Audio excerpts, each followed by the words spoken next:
तुलसीपुर गांव शांत और हरा भरा था। सुबह की धूप जब आम के टहनियों पर टपकती तो पूरा रास्ता शूनशान घनघना उठता। उसी गांव के एक कोने में सुदूर सा एक घर था, जहां रवि और उसकी पत्नी कोमल रहती थी।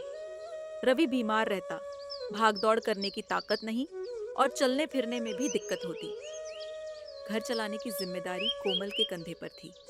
कोमल ज्यादा पढ़ी लिखी नहीं, किंतु उसने 12 तक पढ़ाई कर रखी थी। घर की गरीबी के कारण कोमल की शिक्षा आगे नहीं बढ़ सकी।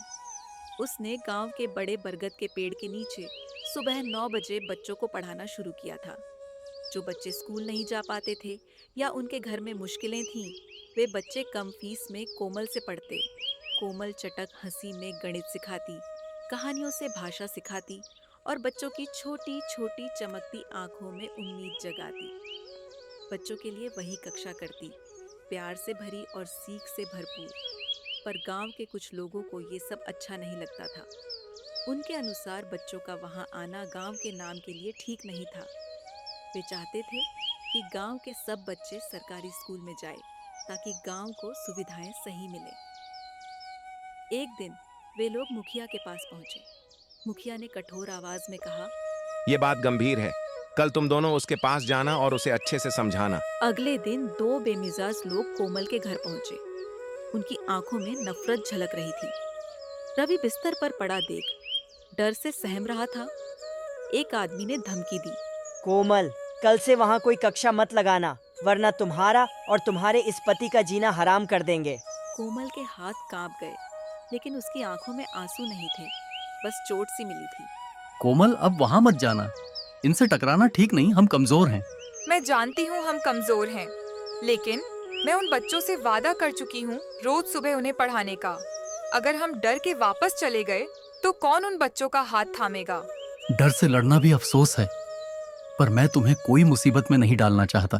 ठीक है, मैं आपकी बात मान लेती हूँ, लेकिन अब हम क्या करेंगे? घर चलाने के लिए भी तो कोई दूसरा रास्ता ढूंढना पड़ेगा। अगली सुबह कोमल अपने पल्लू को ठीक करती हुई बाजार को निकली। कुछ सामान लेना था, दाल सब्जी और घर की रोजमर्रा की चीजें। रास्ते में उसकी नजर एक भीड़ पर पड़ी। भीड़ एक समोसे की दुकान पर लगी थी। धुआं उड़ते हुए समोसे, साथ में लाल चटनी और लोगों का उत्साह, सब कुछ देखकर कोमल ठिठक गई।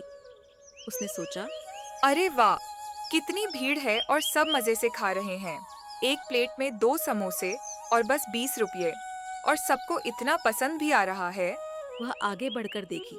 वहां आदमी झटपट समोसे तल रहा था और सब लाइन लगाकर खड़े थे। कोमल ने सोचा, अगर हम कुछ ऐसा करें तो, लेकिन सब एक जैसा कर रहे हैं, कुछ अलग होना चाहिए। सामान लेकर वह घर पहुंची और सारा किस्सा अपने पति को सुनाया। सुनो, जो आज मैंने बाजार में समोसे की दुकान को देखा, क्या भीड़ थी वहाँ पे? क्या हम एक ठेला लगाएं? समोसे का ठेला गांव में पहले से ही बहुत सारे ठेले हैं। तुम एक और ठेला लगाओगी तो कौन आएगा? हमें कुछ अलग करना पड़ेगा। मुझे तो कुछ समझ नहीं आ रहा, तुम ही बताओ। रवि कुछ समय चुप रहा, फिर उसके चेहरे पर मुस्कान आ गई। देखो, गांव में एक चीज है जिसकी बहुत मांग है, पनीर मसाला और पूरी। अभी तक ये सिर्फ होटल में मिलता है। अगर तुम वही चीज ठेले पर बेचोगी तो बहुत लोग आएंगे खाने के लिए। अरे वाह, ये तो मैंने सोचा ही नहीं। पनीर तो सबको पसंद है और पूरी के साथ इसका मजा दुगना हो जाएगा। और सोचो, गांव में हमारा कितना नाम होगा।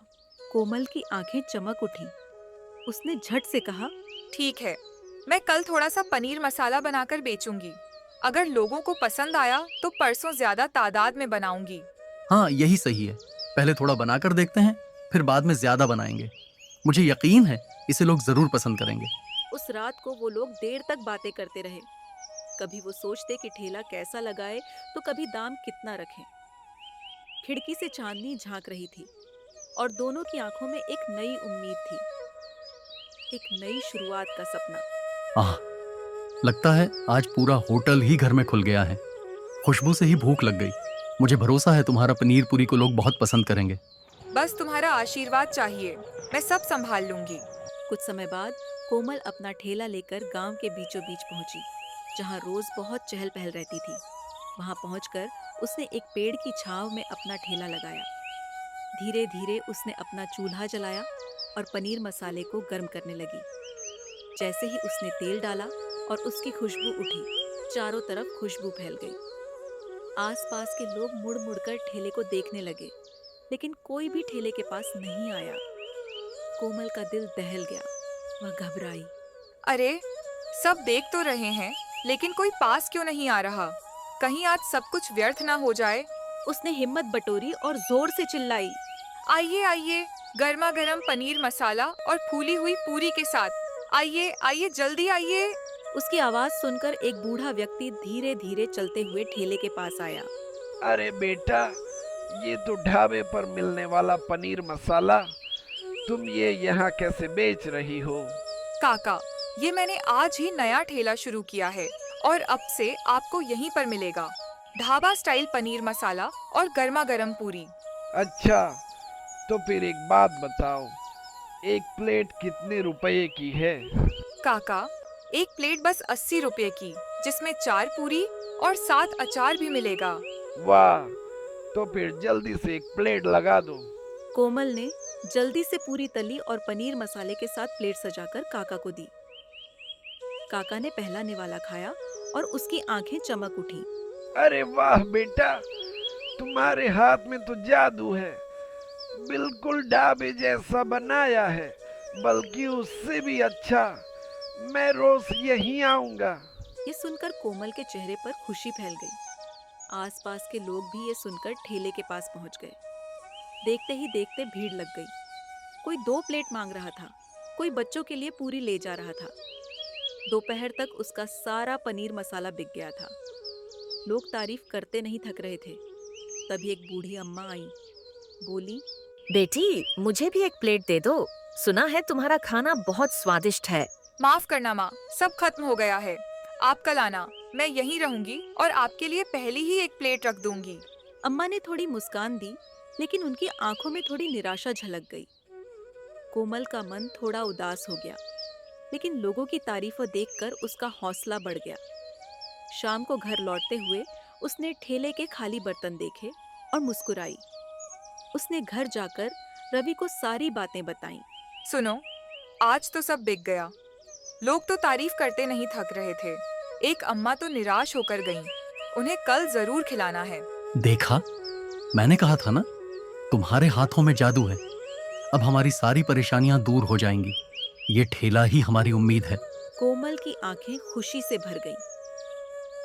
उस रात वो दोनों देर तक बैठे रहे, भविष्य के सपने बुनते हुए, जैसे कि उनकी जिंदगी में एक नया सूरज उगाया हो। फिर अगली सुबह कोमल दुकान पर जाती है और शाम को वापस आती है। अजी, सुनते हो, आज मैंने पूरे 8,000 रुपए कमाए हैं। वाह, अब हमारी सारी परेशानियां दूर हो जाएंगी। तुमने मुझे नया जीवन दे दिया है। ये ठेला हमारा सहारा बन गया। धीरे धीरे उनकी जिंदगी संवर गई। पनीर पूरी के ठेले ने उनकी जिंदगी बदल दी।